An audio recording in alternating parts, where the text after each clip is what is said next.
We are joined this morning by a ranking member of the powerful House Ways and Means Committee. We have Congressman Kevin Brady from Texas joining us from Capitol Hill. And Congressman Brady is a ranking member of that subcommittee on trade.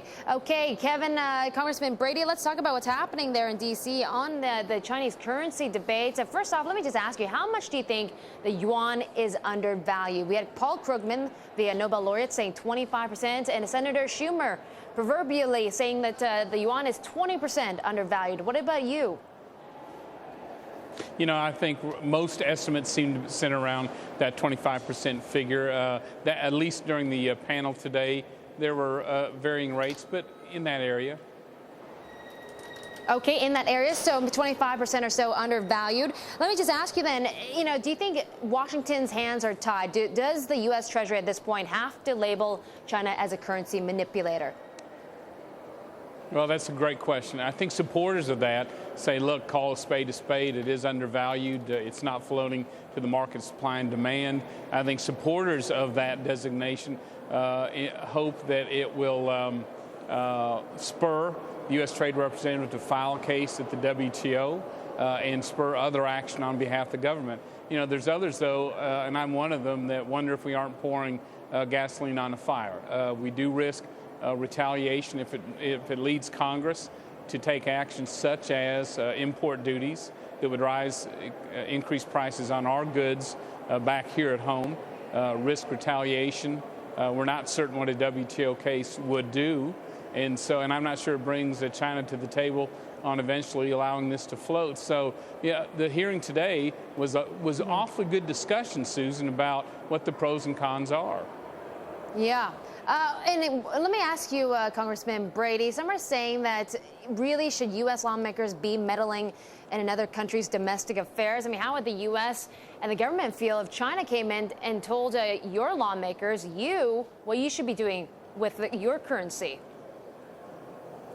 Well, we are unfortunately, with Congress in this White House running trillion-dollar deficits and scaring the rest of the world with our fiscal policy. We're getting more and more lectures, at least, these days, and probably rightly so. I think the big concern here is that we ought not let our currency dispute interfere with a number of other issues we ought to be trying to resolve, from subsidies, Chinese subsidies, directed lending to certain industries, other concerns we have, intellectual property with China. We've got a lot of issues, trade-related, we need to work on, so currency alone isn't the only one.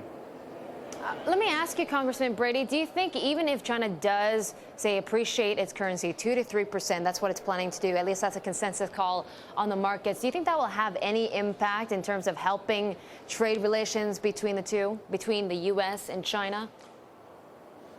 You know, I think it would have helped from a perception standpoint. I think it relieved some pressure when it appreciated about 20%, I think, over 3 years, if I recall, 2005, 2008. But I think it isn't quite the silver bullet some lawmakers believe it is.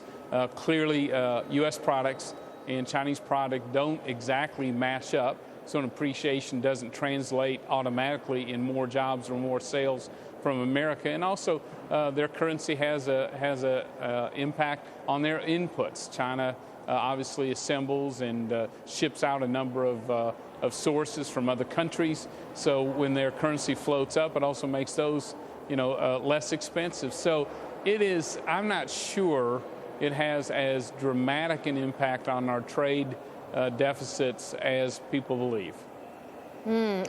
Congressman Brady, correct me if I'm hearing you wrong, but it sounds like you're not exactly convinced that China necessarily has to move immediately on its currency right now. In fact, you don't even think it'll have much impact on the U.S. economy.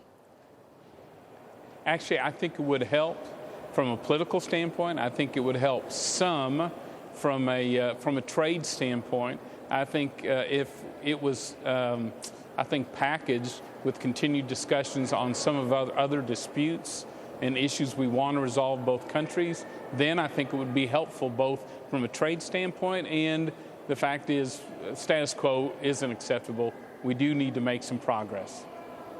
Okay, Congressman, thank you so much for your time today. I really appreciate that. Congressman Kevin Brady joining us there from Capitol Hill.